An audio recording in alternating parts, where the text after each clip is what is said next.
Assalamualaikum warahmatullahi wabarakatuh. Alhamdulillah, assalatu wassalamu ala rasulillah Sayyidina wa maulana Muhammad wa ala alihi wa sahbihi ajma'in, amma ba'du. Ibnu Sa'ad di dalam kitabnya At-Tabaqat menyebutkan riwayat dari Aisyah radhiyallahu ta'ala anha. Ketika jumlah pengikutnya mencapai 70 orang, Rasulullah Shallallahu Alaihi Wasallam merasa senang karena Allah telah membuatkannya suatu benteng pertahanan dari suatu kaum yang memiliki keahlian dalam peperangan, persenjataan, dan pembelaan. Akan tetapi, permusuhan dan penyiksaan kaum musyrik terhadap kaum muslimin pun semakin gencar dan berat. Sebagian mereka menerima cacian dan penyiksaan yang sebelumnya tidak pernah mereka alami, sehingga para sahabat mengadu kepada Rasulullah Shallallahu Alaihi Wasallam dan meminta izin untuk berhijrah. Pengaduan dan permintaan izin ini dijawab oleh Rasulullah Shallallahu Alaihi Wasallam.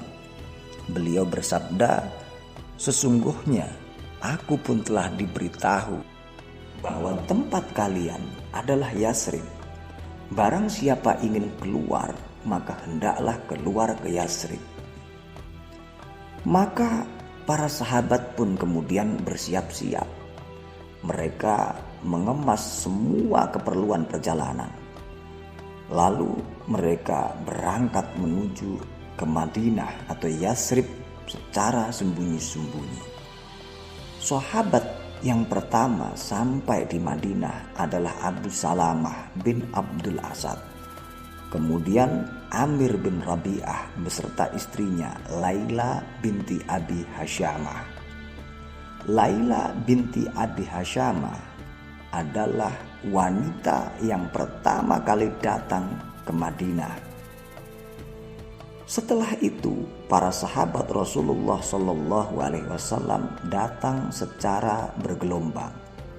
Mereka kemudian menuju ke rumah-rumah kaum Ansor untuk mendapatkan tempat dan perlindungan.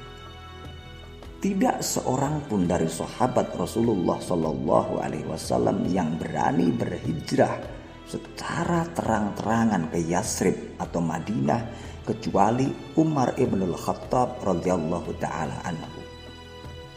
Ali bin Abi Thalib radhiyallahu taala anhu pernah meriwayatkan bahwa ketika Umar bin Khattab radhiyallahu taala anhu hendak berhijrah, ia membawa pedang, busur, panah, dan tongkat di tangannya menuju Ka'bah.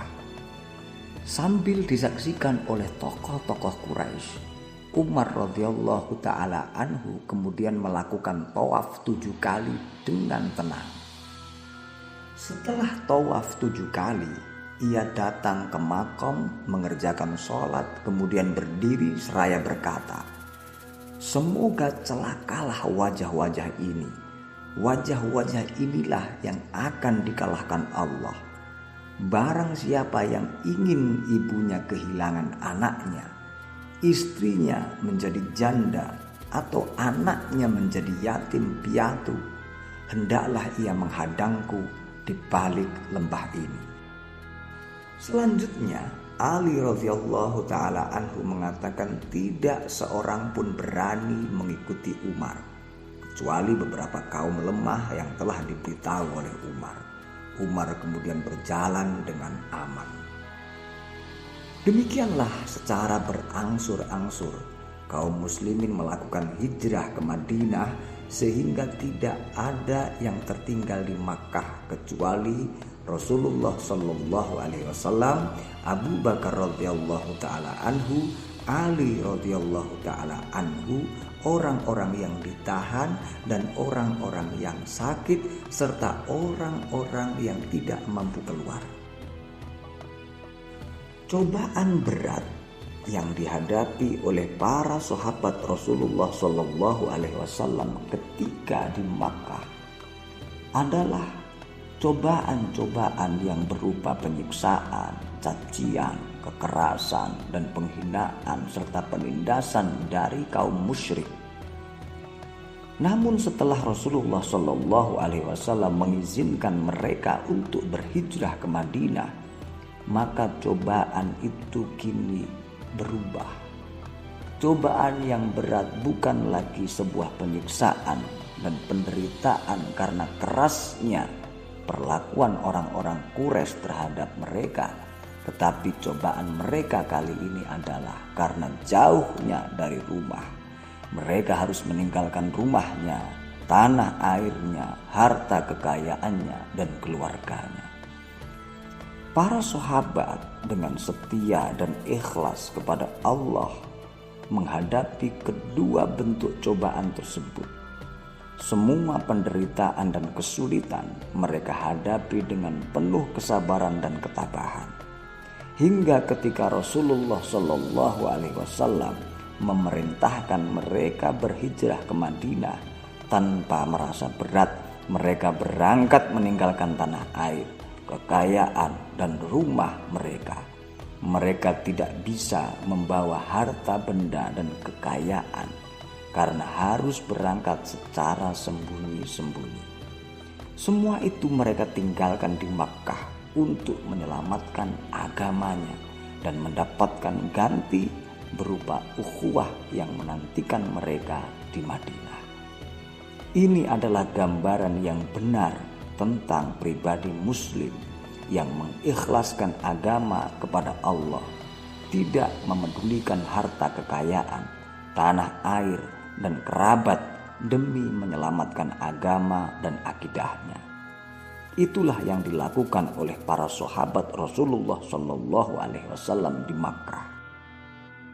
Lalu bagaimana halnya dengan para penduduk Madinah yang telah memberikan perlindungan dan pertolongan kepada mereka? Sesungguhnya mereka telah menunjukkan keteladanan yang luar biasa tentang ukhuwah Islamiyah dan tentang kecintaan karena Allah Subhanahu wa Ta'ala. Tentu kita tahu bahwa Allah telah menjadikan persaudaraan akidah itu lebih kuat ketimbang persaudaraan nasab. Karena itu pewarisan harta kekayaan di awal Islam itu didasarkan pada asas akidah, ukhuwah, dan hijrah di jalan Allah. Hukum waris berdasarkan hubungan kerabat tidak ditetapkan kecuali setelah sempurnanya Islam di Madinah dan terbentuknya Darul Islam yang kuat. Allah berfirman, sesungguhnya orang-orang yang beriman dan berhijrah serta berjihad dengan harta dan jiwanya pada jalan Allah, dan orang-orang yang memberikan tempat kedamaian dan pertolongan, mereka itu satu sama lain lindung melindungi. Dan terhadap orang-orang yang beriman tetapi mereka belum berhijrah, maka tidak ada kewajiban sedikit pun atasmu melindungi mereka sebelum mereka berhijrah. Al-Anfal ayat 72. Dari pensyariatan hijrah ini dapat diambil dua hukum syar'i. Pertama, wajib berhijrah dari Darul Harbi ke Darul Islam. Al-Qurtubi meriwayatkan pendapat Ibnul Arab. Sesungguhnya hijrah ini wajib pada masa Rasulullah Shallallahu Alaihi Wasallam dan tetap wajib sampai hari kiamat. Hijrah yang terputus dengan Fathul Makkah itu hanya di masa Nabi Shallallahu Alaihi Wasallam. Karena itu, jika ada orang yang tetap tinggal di Darul Harbi, berarti dia melakukan maksiat.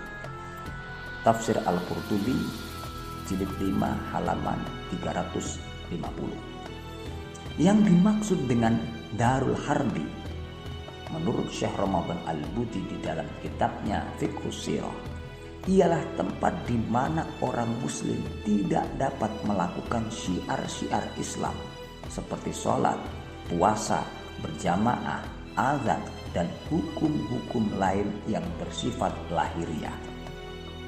Pendapat ini didasarkan firman Allah dalam surat An-Nisa ayat 97 hingga 98. Yang kedua, selama masih memungkinkan, kaum muslimin wajib memperhatikan atau memberikan pertolongan sekalipun berlainan negara dan belahan bumi. Para imam dan ulama sepakat bahwa kaum muslimin apabila mampu wajib menyelamatkan orang-orang muslim yang tertindas, ditawan atau dianiaya di mana saja berada. Jika mereka tidak melakukannya, mereka berbuat dosa besar. Menurut keterangan Syekh Ramadan Al-Buti di dalam kitabnya Fiqhus Sirah, bahwasanya tidak diragukan lagi bahwa pelaksanaan ajaran ilahi merupakan asas dan pangkal kemenangan muslimin pada setiap masa. Sebaliknya, pengabaian kaum muslim terhadap ajaran-ajaran ilahi merupakan pangkal kelemahan dan kekalahan kaum muslimin yang kita saksikan sekarang ini di setiap tempat. Demikianlah beberapa pembahasan singkat kita berkaitan dengan hijrahnya para sahabat Rasulullah Sallallahu Alaihi Wasallam ke Yathrib atau Madinah. Semoga kita semua senantiasa diberi pertolongan dan ridho oleh Allah Subhanahu Wa Taala serta menjadi sebuah kemanfaatan ini semua. Akhirul kalam, wallahul muwafiq ila aqwamit thoriq. Assalamualaikum warahmatullahi wabarakatuh.